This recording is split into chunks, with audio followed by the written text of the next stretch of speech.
Ça y est. Ça c'est bouclé. Ça c'est bouclé. Ça c'est bouclé. Et ça c'est presque bouclé. Allez, c'est parti.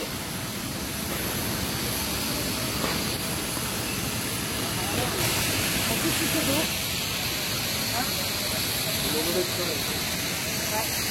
Adieu à la Polynésie. Ouais, adieu la Polynésie. Non, pas adieu, au revoir. On reviendra.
peu brut l'atterrissage.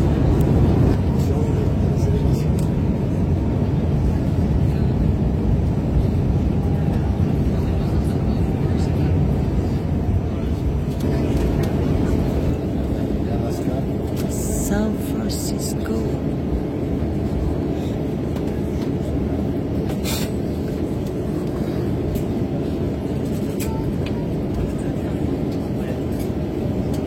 C'est l'arrêt complet de l'appareil. Prenez garde à la clé d'objet en ouvrant les coffres à bagages. Veillez également à ne rien oublier à bord en nous quittant. L'utilisation des téléphones portables est maintenant autorisée.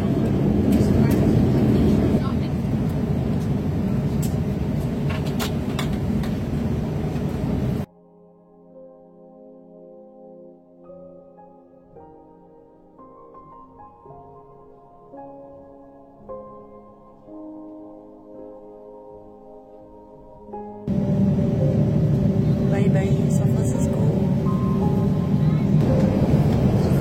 Il y a un immense pont. C'est sauté dessus. Ladies and gentlemen, the captain has turned on the seatbelt sign. Please return.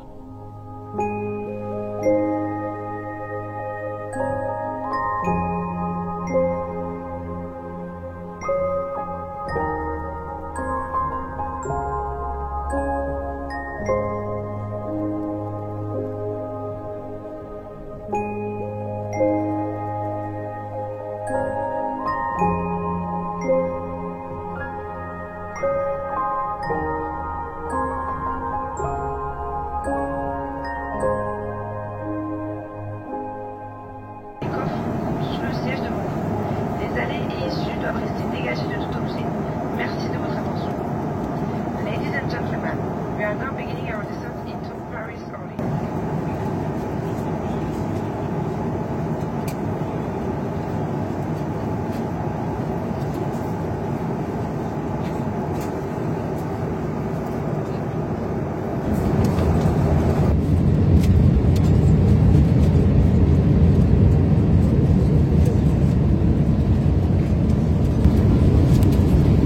Il y a Concorde. You can now use your mobile phone. We would like to apologize for the late arrival of your flight. We do hope that you had a good visit.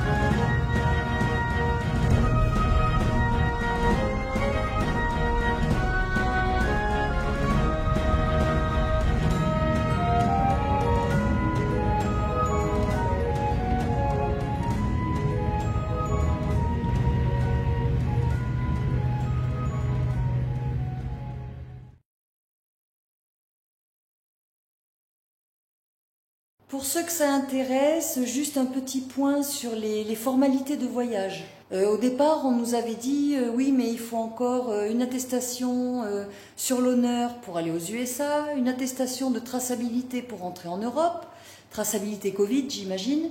Le test antigénique, c'était pas très clair en fait. On est allé sur tous les sites des compagnies, c'était pas à jour. Certains le demandaient, d'autres pas. Certains disaient oui, mais c'est pour les non-vaccinés, mais pour les vaccinés, ça compte pas. Enfin bref, c'était très très flou. Et j'avoue que jusqu'au dernier moment, on ne savait pas trop à quoi s'en tenir. Par rapport à la demande d'ESTA pour l'autorisation de passer par le sol américain, donc bien sûr, on avait rempli les formalités en ligne. Moi, j'avais quand même imprimé une version papier au cas où on me la demande, au moment du passage aux douanes. Mais en fait, je pense que tout a dû se faire automatiquement avec les billets d'avion, puisqu'on ne nous a rien demandé du tout. Voilà, donc tant mieux. On a juste présenté nos attestations de vaccination au moment du départ, en arrivant à l'aéroport de Tahiti, voilà, avant d'aller embarquer. Et puis c'est tout. Moralité, on n'a eu besoin de rien du tout, rien. Juste notre passeport, nos billets d'avion, billets de train, et on nous a absolument rien demandé. Voilà, donc aucun masque pendant tout le trajet. Ça restait quand même au bon vouloir des passagers. Donc voilà, si on avait envie de le mettre par précaution, on pouvait le mettre. Mais voilà, c'était absolument libre. À aucun moment on nous a demandé, même dans le train, on pensait que dans le train peut-être ce serait un peu un espace confiné. Donc on s'est dit qu'est-ce qu'on fait, on mettra peut-être le masque. Et puis en fait non, parce qu'une fois qu'on est assis sur nos sièges, bon ben on bouge plus, hein, on est assez éloignés les uns des autres. Donc du coup, bon, on s'en est passé complètement. Voilà, donc tout s'est très bien passé. Au total, on a fait donc 23 heures d'avion, hein, si on compte de départ Tahiti, l'escale aux États-Unis et l'arrivée à Paris. Ensuite, on a eu 4 heures de battement pour aller de l'aéroport de Paris jusqu'à la gare de Lyon. Donc on avait commandé un taxi. Et puis on a ensuite pris donc le TGV pour 3 heures, un peu plus de 3 heures. 3 heures et demie, on va dire, de train jusqu'à Montpellier.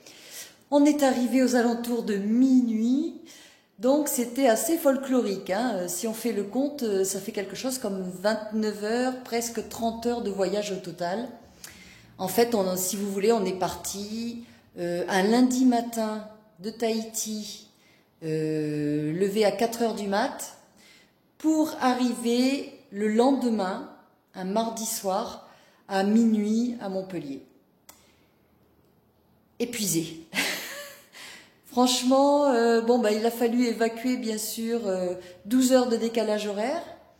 A priori, on va dire qu'on doit éliminer à peu près 1 heure de décalage horaire par jour. Donc, il nous en reste encore un petit peu. On commence à se remettre doucement, mais voilà, il faut prendre le temps d'éliminer tout ça, que le corps se remette un petit peu au diapason de l'Europe. Et puis, tout réinstaller, voilà, reprendre ses marques. Et puis, c'est reparti pour un tour. Alors, pour la petite anecdote croustillante, c'est qu'au bout de 29 heures, 30 heures de voyage, on était donc dans le TGV. On était presque arrivés, hein, vraiment, on avait hâte justement d'être enfin à Montpellier parce que ça fait quand même un long voyage.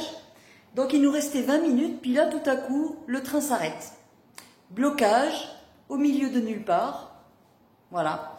On se demandait ce qui se passait, et puis là on a commencé à regarder par les fenêtres, et on a vu des gendarmes, des policiers qui couraient partout. Et a priori, donc, ce sont des jeunes gens, un petit groupe qui s'amusait à courir et à jouer sur les voies. Voilà, donc du coup, eh ben, le temps de régler tout ça, nous avons pris encore un peu plus de retard. Et le temps que tout rentre dans l'ordre, qu'on reparte, voilà. Bon, ça a rallongé encore un petit peu plus l'aventure. Mais bon, on est arrivé.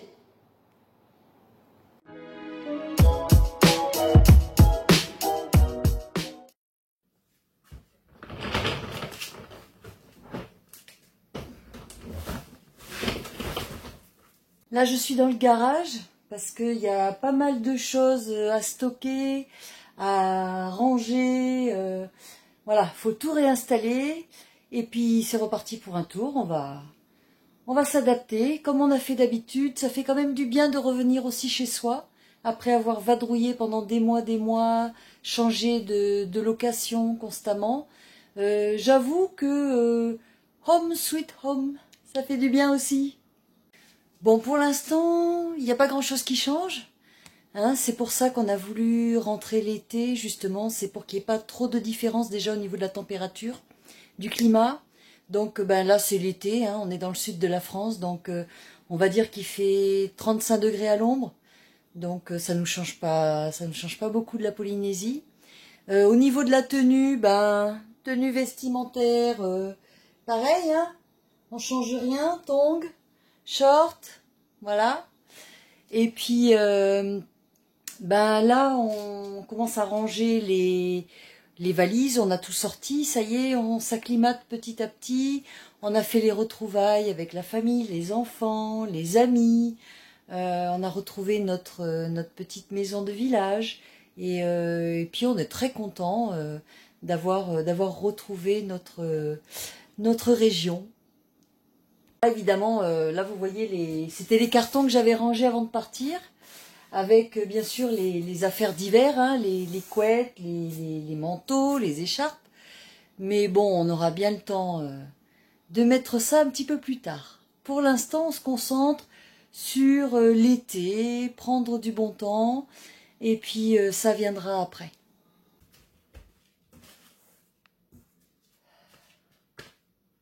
Didier a rangé tous ces outils qui nous ont vraiment beaucoup pesé pendant tout le voyage, puisqu'on a trimballé des valises d'outils partout dans toutes nos locations. Bon, là on n'a plus la moto forcément, mais on a nos super vélos pour aller se balader. Et Dieu sait si ici on a de quoi faire, puisque on est entouré d'étangs, on est entouré de super espaces naturels. Donc on va retrouver le plaisir d'aller balader dans les petits chemins de terre. Ça c'est super sympa, c'est la belle saison, il fait bon. Et puis quand même on a retrouvé une petite voiture, donc ça a pris un peu de temps là, hein, le temps d'arriver, de s'acclimater. Et puis de retrouver un peu nos marques. Retrouver un véhicule quand même, pour faire les courses, c'est plus sympa. Je garde toujours à portée de main mon super chapeau de voyage avec mes fleurs jaunes. Ça, celui-là, je vais l'utiliser à la plage. Et puis aussi, mon petit cabas, mon petit sac polynésien, tressé naturel. Voilà, donc il va encore me servir tout l'été. C'est super.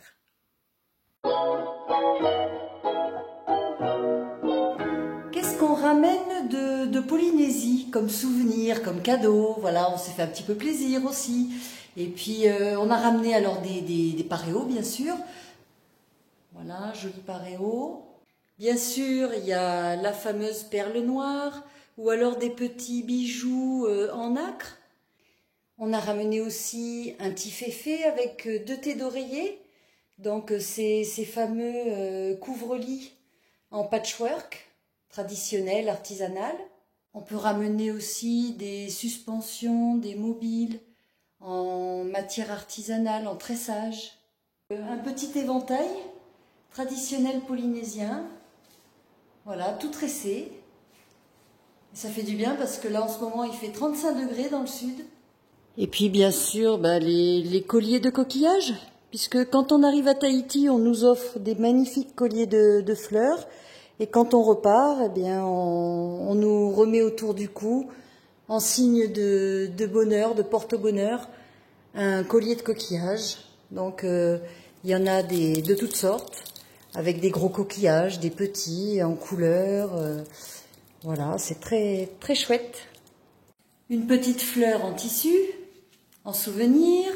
On peut ramener aussi des petits objets, voilà, des petits objets, des curios, on appelle à Tahiti, par exemple un petit porte-clés comme ça, des autocollants dans ce style, par exemple pour coller sur la voiture ou sur une valise, dans sa chambre, un tatouage pour Didier, de la vanille, du monoeil, des t-shirts Inano à l'emblème de la fameuse bière de Tahiti, etc., etc.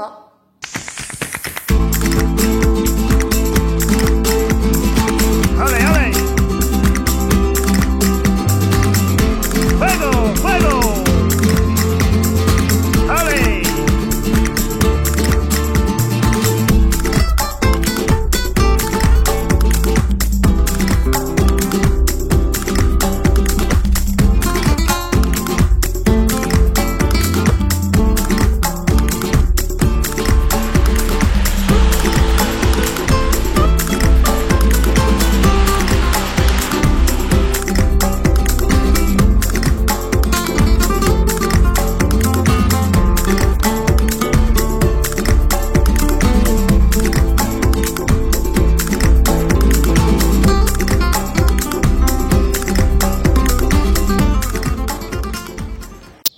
Dans notre rue, il y a plein de pancartes qui ont été installées là, parce que en fait on va bientôt démarrer la fête locale puisque c'est l'été.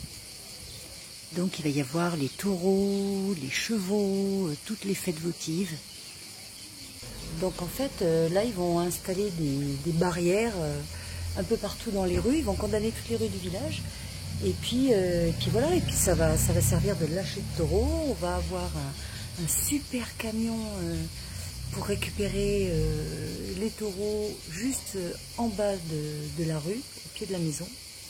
Et puis moi, ça fait partie des traditions, des choses que j'adore dans notre village, dans notre petit coin du sud. Voilà, ça prépare la fête, les animations, la joie. Et c'est une autre ambiance que la Polynésie, mais ça a son charme aussi. Ça fait partie vraiment de l'authenticité du coin que moi personnellement j'adore.